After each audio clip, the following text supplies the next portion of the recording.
آپ اپنے بچے کو بھلے ہی سب سے بیسٹ اسکول میں ڈال دے، بھلے ہی سب سے بیسٹ طرح کا بیڈ روم اس کو دے دے، سب سے بیسٹ طرح کی کتابیں اس کو آپ دے دے، اور سب سے بہترین جو ہے نا اس کے اساتذہ بھی آپ رکھ لیں، سب سے بہترین آپ اس کو اکوپمنٹس بھی دے دے، لیکن ایونچولی اگر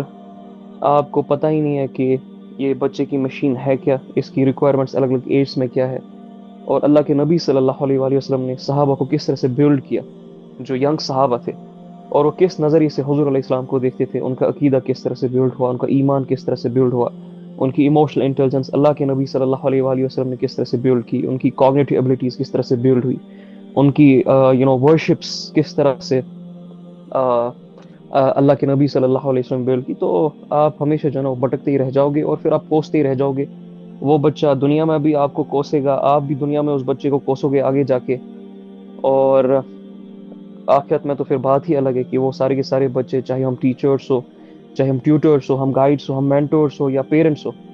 بالکل گلے سے پکڑ کے قیامت کے دن ہمیں پوچھیں گے اور بولیں گے کہ یہ تم نے ہمارا کیا حال کر دیا تھا، کہ اللہ نے تمہیں ہمارے حوالے کیا تھا، اور اللہ نے تمہیں کہا تھا کہ ہر بچے کو میں فطرہ پہ پیدا کرتا ہوں، اور پھر ماں باپ ہوتے جو اس کو کچھ اور بنا دیتے ہیں، تو تم نے یہ چیز جانتے بوجھتے معلوم ہوتے بھی اس حدیث کو تم نے ہمیں ایسا بنا دیا، تمہیں پتہ ہی نہیں تھا خود کہ ہمارے نبی کیسے تھے صلی اللہ علیہ وآلہ وسلم،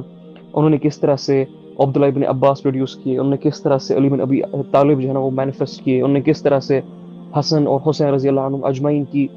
تربیت کی، انہوں نے کس طرح سے انس بن مالک، زید بن حارثہ، اسامہ بن زید، عمر ابن الخطاب، ان سارے لوگوں کو بیلڈ کیا، تو تم نے تو سب سے بڑا گناہ کیا میرے ساتھ، اور میں بار بار کہتا ہوں اور میں اس پہ قسم بھی اٹھاتا ہوں،